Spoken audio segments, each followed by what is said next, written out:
What is up, everybody? Welcome to another episode of the Geek Pantheon. I am Eric, and today I'm here because I have found over the years that there are a few things that most DMs not necessarily neglect to do, but maybe have never thought about.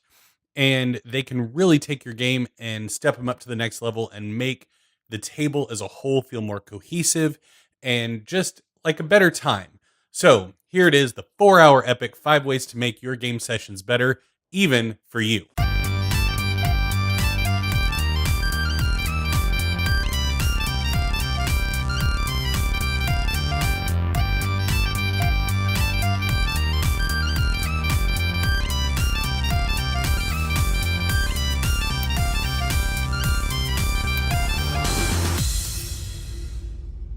Okay, now I know I said the 4-hour epic. Please, you can see the timestamp down below. This video is not 4 hours long.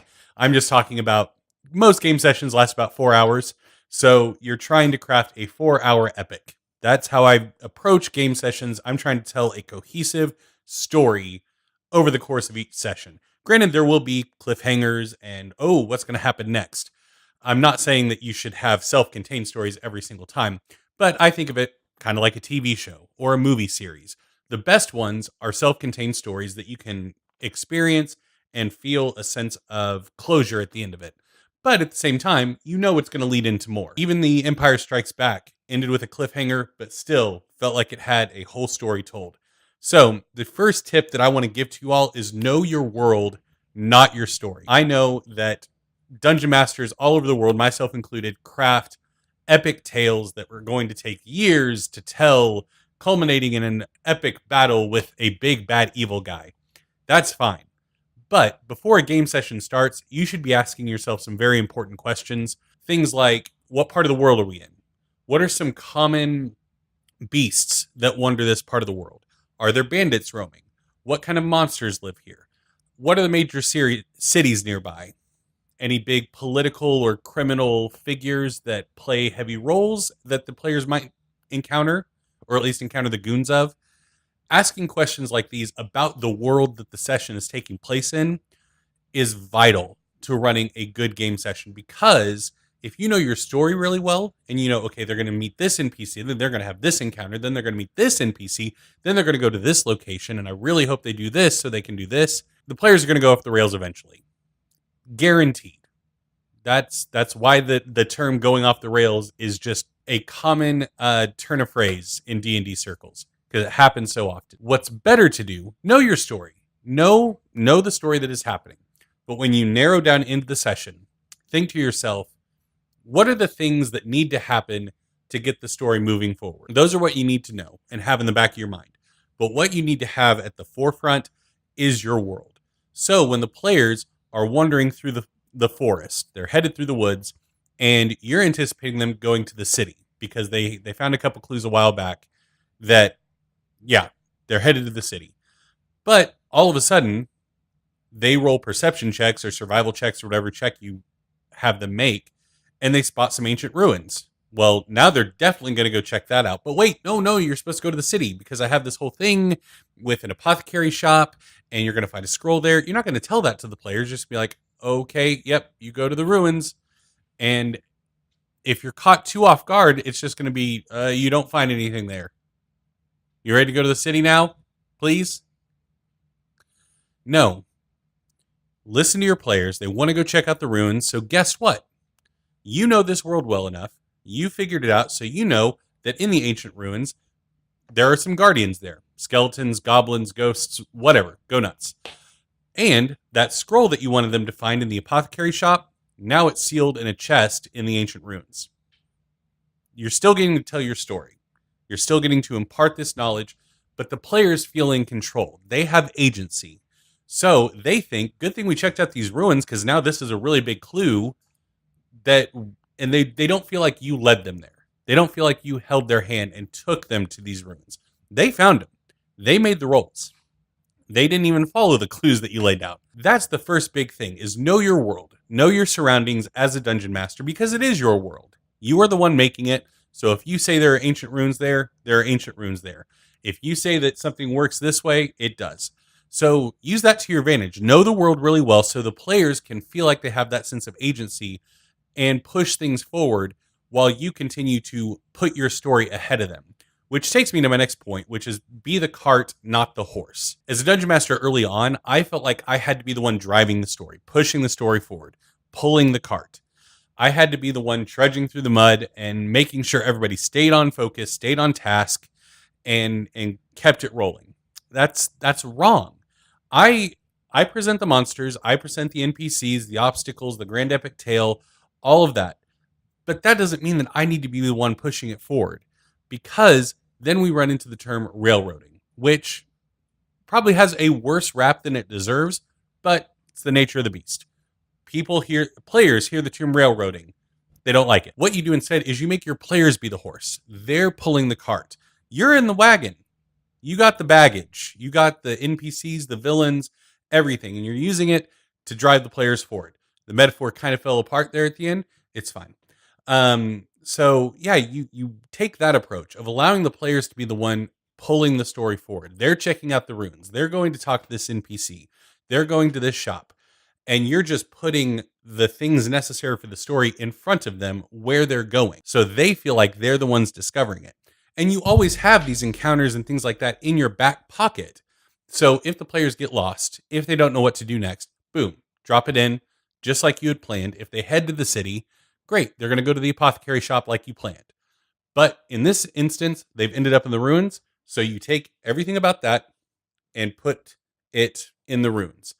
And it's really simple, and it's a way that you can keep them moving forward, and they feel like they are in charge. The next point is the story can be the loot. I've been at tables, I've run tables where you get that kind of deflating as the players realize the DM is about to launch into a 20+ minute exposition dump about the thing that we just triggered. We triggered a cutscene basically, except it's just somebody talking at us.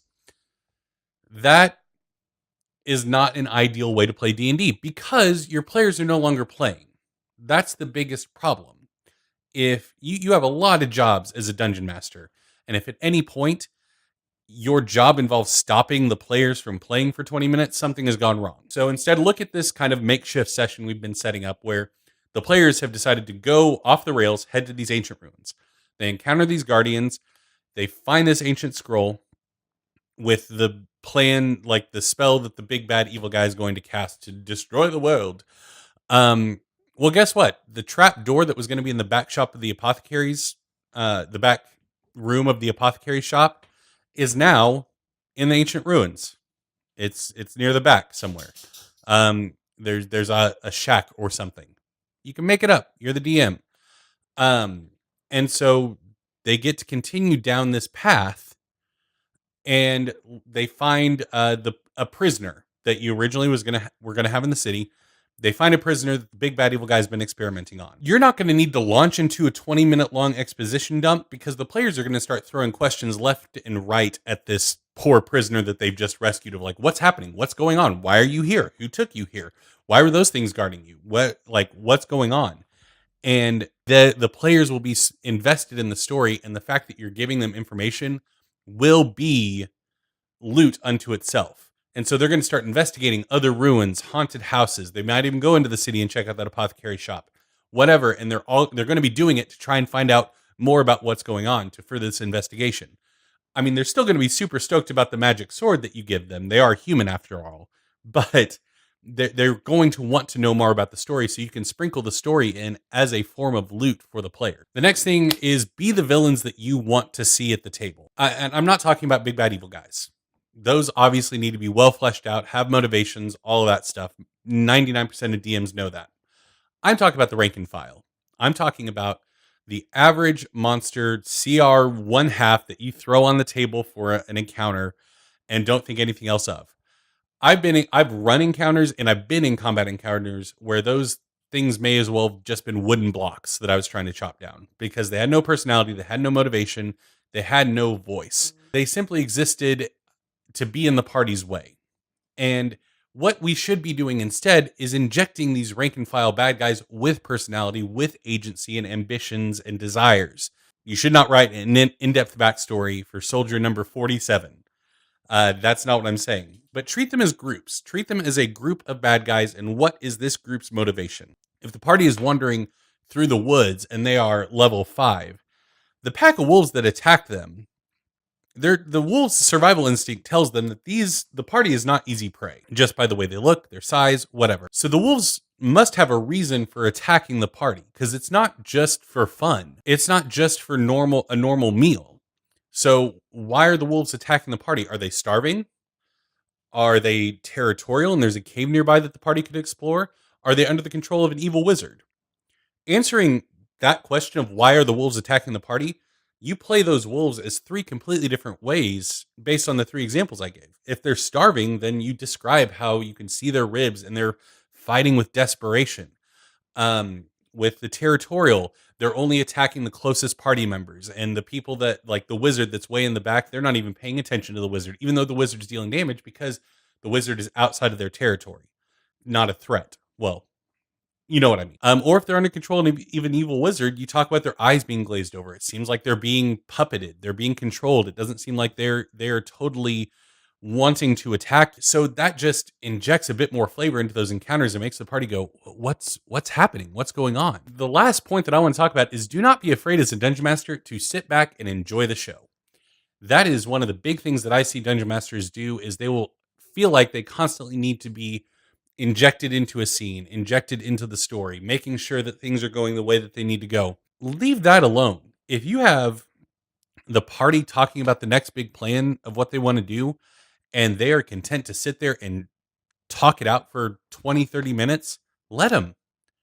Let them be engaged. Let them, as long as everyone's engaged and it's clear that if you have a table of 6 players and 2 players are sitting there just role playing back and forth and the rest of the players look super bored, yes, you should do something.